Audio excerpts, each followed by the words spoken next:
Eye flu, जिसे medical भाषा में कंजक्टिवाइटिस कहा जाता है, ये आजकल ना सिर्फ बच्चों में बल्कि बड़ों में भी बड़ी तेजी से फैल रहा है। आइए दोस्तों देखते हैं आई फ्लू के लक्षण और बचाव के उपाय। संक्रमण फैलने के बाद इलाज से बेहतर है रोकथाम, यानी आप आसपास के लोगों के साथ रहते हुए भी संक्रमण से बचाव कैसे कर सकते हैं ये भी देखेंगे। और ना सिर्फ ये बल्कि अगर इन्फेक्शन हो चुका है, आई फ्लू हो चुका है, तो उसके लिए घरेलू नुस्खे क्या हैं जिनसे आंखों में जलन कम की जा सके और जल्दी से जल्दी आई फ्लू को ठीक किया जा सके बिना हॉस्पिटल गए। ये सारी चीजें अपन इस वीडियो में देखेंगे। अक्सर आपको पता होगा बारिश के मौसम के बाद डेंगू, मलेरिया, मच्छर जनित बीमारियां ज्यादा बढ़ती हैं, लेकिन इस साल आई फ्लू के केस बहुत ज्यादा आ रहे हैं। यहाँ तक कि दोस्तों देश के वैज्ञानिकों ने भी अब तो आई फ्लू को एपिडेमिक घोषित कर दिया है। दो टर्म होते हैं, एक तो पेंडेमिक, जैसे अभी एक कोरोना महामारी आई, बहुत ज्यादा बल्क लेवल पर दुनिया भर में फैलती है, तो उसको कहते हैं पेंडेमिक। दूसरा शब्द होता है एपिडेमिक, जब एक ही समय में एक ही रोग बड़ी संख्या में लोगों में एक साथ फैल जाता है, पर्टिकुलर किसी एरिया में, जिले में, राज्य में, तो इसे कहा जाता है एपिडेमिक। और अभी ये बहुत ज्यादा लोगों में एक साथ फैल रहा है, इसीलिए ये एक एपिडेमिक है आई फ्लू। रहता हूँ देश की राजधानी दिल्ली के अलावा भी राजस्थान, उत्तर प्रदेश, मध्य प्रदेश, छत्तीसगढ़ समेत देश के अधिकतर राज्यों में आई फ्लू फैल रहा है। हालात ये हो रहे दोस्तों की रोजाना अस्पताल में आई फ्लू के सैकड़ों मरीज पहुंच रहे हैं। ये देखिए आप उत्तर प्रदेश प्रयागराज में तो 75% लोग आई फ्लू से संक्रमित हो चुके हैं। मौसमी बीमारियों का प्रकोप देखा जा रहा है। अस्पतालों में उल्टी, दस्त, आई फ्लू, बुखार वगैरह के मरीजों की संख्या बड़ी तेजी से बढ़ रही है। कई हॉस्पिटल वालों का तो ये दावा है कि रोजाना आने वाले मरीजों में 70 से 80% केस सिर्फ और सिर्फ आई फ्लू के संक्रमण के ही मरीज आ रहे हैं। हॉस्पिटलों में इतनी भीड़ बढ़ रही है, ऐसे में आपको घर पर ही रहकर सावधानियां बरतनी चाहिए और घर पर ही आप इलाज करें तो बेहतर होगा। आइए देखते हैं दोस्तों कि आई फ्लू क्या है, आई फ्लू के लक्षण, आई फ्लू होने पर क्या करें और आई फ्लू को फैलने से रोकने के लिए आपको क्या करना चाहिए। अच्छा, सबसे पहले तो मोटा मोटे तौर पर ये समझिए आई फ्लू कितने प्रकार का होता है। एक तो आई फ्लू ऐसा होता है जिसमें सिंपली आपकी आंखें लाल या गुलाबी हो जाती हैं, आंखों में जलन, खुजली तो होती है सभी में। और दूसरा टाइप ऐसा होता है जिसमें आंखों में सफेद रंग का गाढ़ा द्रव भी निकलने लगता है, आंखों से स्रावित होता है वो द्रव, आंखें चिपक जाती हैं सुबह उठते और रात में सोकर के तो आंखें खुलती भी नहीं है, काफी दर्द भी होता है, आंखों के अंदर से सफेद इस तरह का चिपचिपा पदार्थ निकलता है गोंद की तरह, राइट। और एक में नॉर्मली आंखें लाल हो जाती है। और बाकी जनरल लक्षण तो आपको पता ही है, आंखें जलन करती है, दर्द होता है, थोड़ी सूजन हो जाती है, लाल हो जाती है, गुलाबी हो जाती है। अब जरा समझिए इसे आंखें आना या कंजक्टिवाइटिस जो कहते हैं, साइंटिफिक तरीके से समझिए होता क्यों है। ये एक बैक्टीरिया की वजह से होता है, वायरस नहीं है। बैक्टीरिया और वायरस में फर्क होता है। आंखों के ऊपर और नीचे के पलकों के भीतरी भाग और आंख के सामने के भाग में पुतली को छोड़कर एक पतली श्लेष्मा झिल्ली भी रहती है, और इस झिल्ली को मेडिकल भाषा में कहा जाता है दोस्तों कंजक्टाइवा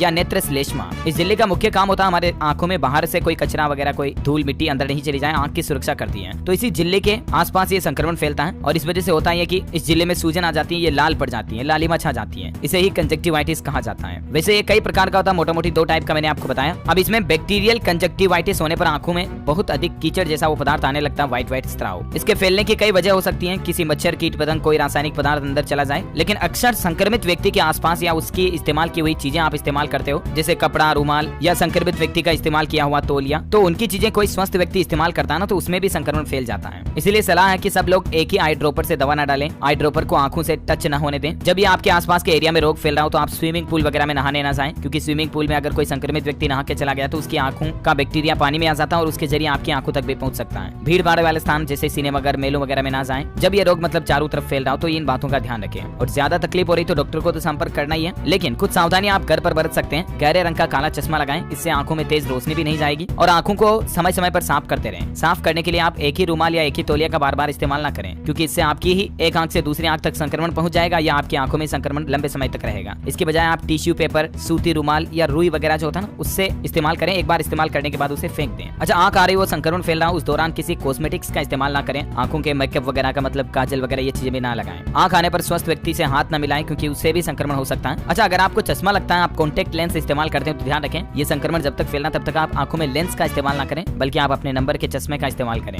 आंख आने पर आंख में कंजक्टिवाइटिस संक्रमण फैलने के बाद खुजली होती है, लेकिन खुजलियां नहीं, क्योंकि बार बार मसलने से आपकी आंखों के अंदर घाव हो सकता है, आपके अंदर के हिस्सों को नुकसान पहुंच सकता है, तो बीमारी और बढ़ सकती है। अच्छा, जब ये संक्रमण फैल रहा हो तब इस बात का ध्यान रखें, ज्यादा तेज मिर्च मसाले वाली चटपटी चीजें ना खाएं। चाय, कॉफी, ज्यादा गर्म पेय, शराब वगैरह भी ना पिएं। आंख आने पर विटामिन बी और सी युक्त फल सब्जियां ज्यादा से ज्यादा खाएं। जूस पिए, ठंडी चीजें, विटामिन सी वगैरह, नींबू पानी पिए, संतरा खाएं। ये चीजें ज्यादा खाएं जो आपकी आंखों के लिए हेल्दी रहेगी और आपकी आंखों को ठंडक भी पहुंचाती रहेगी। अच्छा, कुछ और घरेलू उपाय जो आपको घर पर करने चाहिए, घरेलू नुस्खे बताता हूँ। एक तो ग्रीन टी बैग जो आता है ना, वो थोड़ा गीला करके आप अपनी आंखों को बंद करके उसके ऊपर रखें। अच्छा, दूसरा एक आता है सेलाइन वाटर, मार्केट में आप पूछोगे तो मिल जाएगा, मेडिकल वगैरह पर भी। ये आंखों के संक्रमण के लिए सबसे प्रभावी घरेलू उपचार में से एक माना जाता है। सेलाइन वाटर आई ड्रॉप्स की तरह ही काम करता है, जो आपकी आंखों को नेचुरली तरीके से साफ रखता है, क्योंकि इसमें भी एंटीबैक्टीरियल गुण होते हैं। तो आपकी आंखों में जो बैक्टीरिया फैला हुआ है उसको मार देते हैं, आपकी आंखों को स्वस्थ कर देते हैं। तो सेलाइन सॉल्यूशन को आप ऑनलाइन या फार्मेसी से भी खरीद सकते हैं। अनुभवी व्यक्ति की निगरानी में आप इसको आंखों के आसपास लगाएं और इस सेलाइन सॉल्यूशन से आंखों को धोएं। अच्छा, गर्म पानी में थोड़ा सा नमक डाल करके आंखों को सिकाई कर सकते हैं आप। हल्के हल्के गुनगुने पानी में थोड़ा सा नमक मिला करके आंखों को धोएं, इससे भी बेहतर रिलीफ मिलेगा आपको। ठीक है, हालांकि आप ठंडे पानी से भी आंखों की जलन वगैरह को कम करने के लिए धो सकते हैं, लेकिन ध्यान रहे ठंडे पानी से धोने से आपका बैक्टीरिया नहीं मरता है। अच्छा, कैस्टर ऑयल का भी आप इस्तेमाल कर सकते हैं। आप अपनी आंखों के आसपास इसको लगा सकते हैं, जिससे कि बैक्टीरिया का इन्फेक्शन ज्यादा ना फैले। साथ ही ये आपको जलन कम करने में भी मदद करता है। तो ये कुछ बेसिक घरेलू नुस्खे हैं जिन्हें आप घर पर ही अपना सकते हैं, और बाकी बचाव के तरीके भी मैंने आपको बता दिए। मेन तो यही है दोस्तों कि बचाव ही सुरक्षा है। घर परिवार में अगर किसी एक व्यक्ति को आई फ्लू हो गया तो उसकी चीजें आप इस्तेमाल दूसरे परिवार के सदस्य ना करें, और ज्यादा गंभीर दिक्कत हो रही तो फिर डॉक्टर से संपर्क करें। और भी आपके मन में कोई सवाल है तो कमेंट करके पूछ सकते हैं, मैं रिप्लाई करने की जरूर कोशिश करूंगा। और बाकी इस वीडियो को लाइक और शेयर करना